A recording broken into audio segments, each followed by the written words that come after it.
জীবনটা বড়ই অদ্ভুত।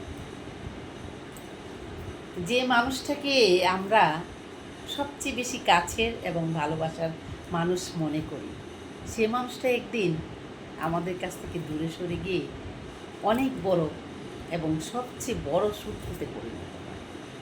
যে মানুষটাকে আমরা সবচেয়ে বেশি ভালোবাসি, সেই মানুষটাই আমাদেরকে অনেক বড় আঘাত দিয়ে অনেক দূরে চলে যায়। যাদের সঙ্গে আমরা অনেক বেশি বন্ধুত্ব করি, তারাই একসময় আমাদের শত্রুতে পরিণত হয়। যে মানুষকে আমরা অনেক বেশি উপকার করি, সে মানুষগুলাই একদিন আমাদের সবচেয়ে বেশি ক্ষতি করে। যে মানুষগুলাকে আমরা চারপাশে আমাদের প্রতিবেশী মনে করি, তারাই একসময় আমাদের দুশ্মনে পরিণত হয়। যাদেরকে আমরা আপন মনে করি, তারাই একদিন আমাদেরকে বুকে ছুরি মেরে ওপার দিয়ে বের করে দেয়। তাই মানুষকে কখনো কিছু পাওয়ার আশায় কিছু পাওয়ার আশায় বা কোনো সম্পর্ক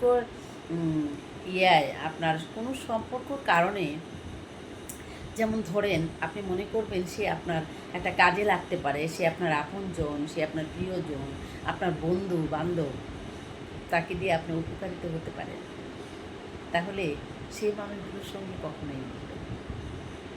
যদি কখনো কিছু করেন দূর থেকে নিঃস্বার্থভাবে, যেখান থেকে আঘাত পাওয়ার কোনো পরিকল্পনা থাকবে।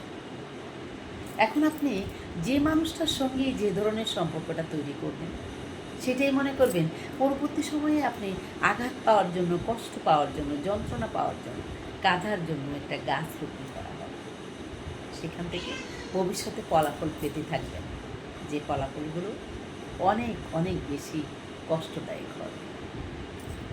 তাই কারো কাছাকাছি না যাওয়ার থেকে দূরে অনেক সরে থাকাটাই অনেক বেটার।